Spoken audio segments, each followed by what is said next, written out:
साबिक सिफारतकार हैं नायला चौहान साहिबा, वो भी हमारे साथ मौजूद हैं, उनसे भी मौक़िफ़ लेते हैं सारी सूरत हाल पे।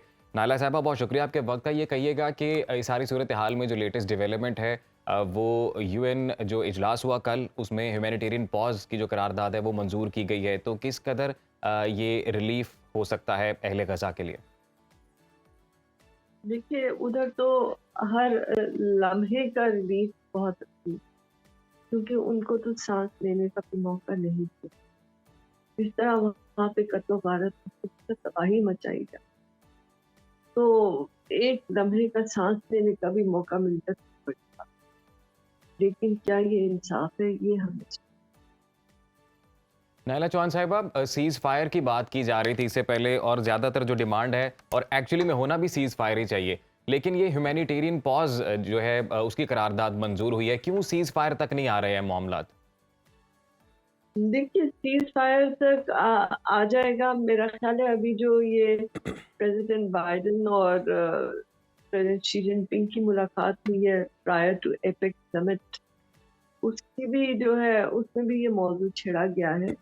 तो जब आपकी बड़ी पावर्स इस मसले को डिस्कस करती हैं और उधर आसियान, क्योंकि APEC is basically Asia Pacific, uh, तो आसियान के डिफेंस मिनिस्टर्स ने भी जो है सीज़ फायर कॉल की है। इंशाअल्लाह मेरा ख़्याल है वो भी हो जाएगा। ठीक। ठीक। अच्छा नाइला साहिबा, गज़ा की तबाही और बर्बादी पर बिलाखिर अक़वाम मुत्तहिदा को होश आ ही गया है और सलामती कौंसिल ने पहली बार गज़ा पट्टी में इंसानी बुनियादों पर जो सीज़ फायर है उसकी करारदाद जो मंजूर कर ली गई है। आप क्या समझती हैं कि अब मामलात थोड़े बेहतर होंगे, सीज़ फायर हो जाएगा, और क्या टेम्परेरी सीज़ फायर ही इस मामले का हल है? क्या हम कोई परमानेंट हल की जानिब आगे नहीं बढ़ सकते? इंशाअल्लाह बढ़ेंगे। हम्म। मतलब एवरी स्टेप इज़ इम्पोर्टेंट। हुँ। तो अभी तो यही काफ़ी अहम है, लेकिन ये परमानेंट सॉल्यूशन तो होनी है। जी। जी। किस तरह होनी है ये अभी डिसाइड नहीं हुआ हुआ। टू नेशन पे भी डिस्कस हो रहा है कि उनको हक दिया जाए, उनकी खुद इरादी जो यूएन सिक्योरिटी काउंसिल में एग्री की गई थी, जी। वो उन्हें दी जाए। लेकिन आप देखिए कि अब ये जो सुपर पावर्स हैं, वो भी गुफ्तगू कर रहे हैं इस मौज़ू पे। ये शी जिनपिंग साहब का पहला विज़िट है इस साल में, जी। और ये मुलाकात जो प्रेसिडेंट बाइडेन से हुई, उसमें उन्होंने गज़ा का मौज़ू छेड़ा है। और उसमें बाइडेन साहब का रिपोर्टेडली ये कहना है कि जी चाइना अपना असर रसूख इस्तेमाल करे कि ईरान उसमें शामिल ना हो या वो पुष्पनाही ना करे। लेकिन आप देखिए कि जिस तरह का कत्लो-गारत हो रहा है, हाँ जी। इट्स नॉट वेरी सिंपल कि आप कहें कि ये हिस्सा ना ले या वो हिस्सा ना ले। आपने तो जो तबाही बेधड़, जिसे कहते हैं धड़ल्ले से जो कर रहे हैं। नाइला चौहान साहिबा की जानिब आते हैं। मैम, ये जुल्म बर्बरियत की इंतहा की जा रही है, इसराइल का जो वॉर क्राइम की खिलाफ वर्जियाँ की जा रही हैं, जी, वॉर जी। क्राइम किए जा रहे हैं इसराइल की जानिब से, इसका ट्रायल कौन करेगा? हुँ। ये नेतन्याहू को कौन कटहरे में लेकर आएगा? देखिए, पहले एक यूएन रेज़ोल्यूशन हुई थी 1953 नवंबर में, जी। जिसका नाम था यूनाइटिंग फॉर पीस। वो जो है ना, क्योंकि अब तक आप देखिए कि हम जब लास्ट डिस्कशन हुई थी इस मौजू पे, तो हमने गुफ्तगू की थी कि सिक्योरिटी काउंसिल रेज़ोल्यूशंस की क्या अहमियत है और जनरल असेंबली की जो रेज़ोल्यूशन क्या। यूएन सिक्योरिटी काउंसिल का मसला ये है कि वहाँ पे वीटो की पावर, जी। और इस तरह जो है इंसाफ मुस्तहिक लोगों को नहीं मिलता।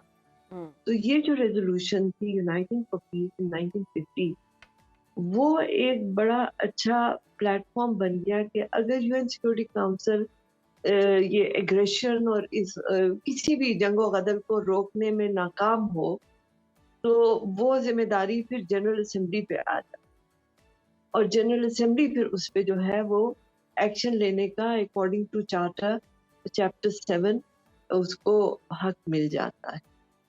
तो आप देखिए कि ये यूनाइटिंग फॉर पीस जो रेज़ोल्यूशन है, इसका 1950 से अब तक 12 दफ़ा इस्तेमाल हुआ है, जिसमें से 6 दफ़ा फ़लस्तीन के ऊपर। जी।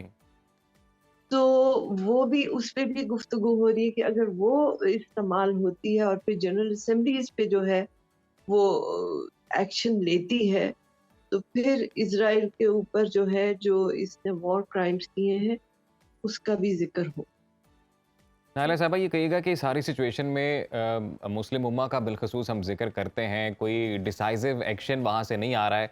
ज़ुबानी जमा खर्च की बात कर लें, सिर्फ ऐसी बातें हो रही हैं, या अलामती जो इजलास हैं OIC के वो हो रहे हैं। तो क्या किरदार होना चाहिए था? किस तरह के फैसले आने चाहिए थे जो नहीं आए? देखिए मैं इस सवाल को और तरीके से देखती हूँ बिकॉज मैंने यूएन में काम किया हुआ है। हम्म, बेसिकली जो मेंबर कंट्रीज खासकर उम्मा, जिसको आप उम्मा कहते हैं, बेसिकली OIC की आप बात जी, कर रहे हैं या अरब लीग की बात। जी, जी। अरब लीग ने भी अपने इसमें बहुत स्ट्रॉन्ग कंडेमनेशन की, OIC ने भी की। लेकिन जब आप कहते हैं कि क्या कर सकते हैं, अब वो खुद तो अपनी फौजें नहीं भेजेंगे, और अगर भेजेंगे तो जिस तरह अभी बाइडन साहब कह रहे हैं कि जी ईरान को कहें वो उसमें मुदाखलत ना करे, तो वो उस तरह से आपको रोक रहे हैं कि आप उस जंग में शामिल हो जाए। अगर आप जंग में शामिल होते हैं तो फिर उसके असरात बहुत नेगेटिव होंगे और बहुत सी और मासूम जान और कत्ल गारत मजीद बढ़ेगा। तो ऑब्वियसली आपको डिप्लोमेटिक मीन्स के साथ ही प्रेशर करना है जी, और वो प्रेशर जारी है।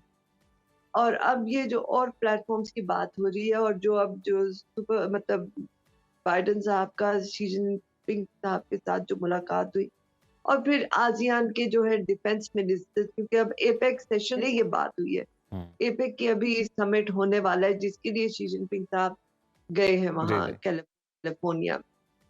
तो इसकी और भी जो है ना एक हिस्टोरिक वैल्यू भी है कि सैन फ्रांसिस्को में 1945 में ये यूनाइटेड नेशंस का आगाज हुआ और अब भी अब सैन फ्रांसिस्को में ये एपेक समिट हो रहा है हुँ। और इसी टाइम पे हो रहा है जबकि मतलब ये अक्टूबर में इस्टेब्लिश हुआ था। तो आप ठीक। सोचिए कि इसकी एक डुअल सिग्निफिकेंस है, नॉट ओनली कि ये एपेक का समिट है बट आल्सो ये उस टाइम पे हो रहा है जब आप यूएन की इस्टेब्लिशमेंट पे बिल्कुल, मतलब बनाया गया था। बनाया गया था। तो एक दोहरी जिम्मेदारी हो गई और उसपे जब आसियान के डिफेंस मिनिस्टर ने सीज फायर पे जो है वो कॉल की है तो ऑब्वियसली वो उस समिट का फिर हिस्सा बन जाता है। तो इस पे काफी जो है अहमियत है इस वक्त और मैं जी, बिल्कुल उम्मीदवार हूँ कि नायला चौहान ये जो साहिबा, है माज़रत के साथ वक़्त की खत्म हो किल्लत है। आपने जाए। बिल्कुल सही निशानदेही की है कि इस वक़्त जो शी जिनपिंग हैं, वो भी अमेरिका में मौजूद हैं, और यकीनन जो और हेड ऑफ़ द स्टेट्स हैं, वो भी वहीं पर मौजूद होंगे। अहम मुलाकातें होंगी और हम उम्मीद करते हैं कि कोई ना कोई इस मसले का देर पा हल निकले। बहुत शुक्रिया, आपने सुनो पाकिस्तान को वक़्त दिया और जो ओवरऑल सिचुएशन है पैलेस्टाइन, इस पर अपना मौक़िफ़ पेश किया। आप कहीं भी हों, वक्त कोई भी हो, बाखबर रहिए दुनिया के हालात व वाक़यात से। अभी सब्सक्राइब कीजिए सुनो न्यूज़ के YouTube चैनल को और क्लिक करें बेल आइकन को ताकि आप हमेशा बाखबर रह सकें।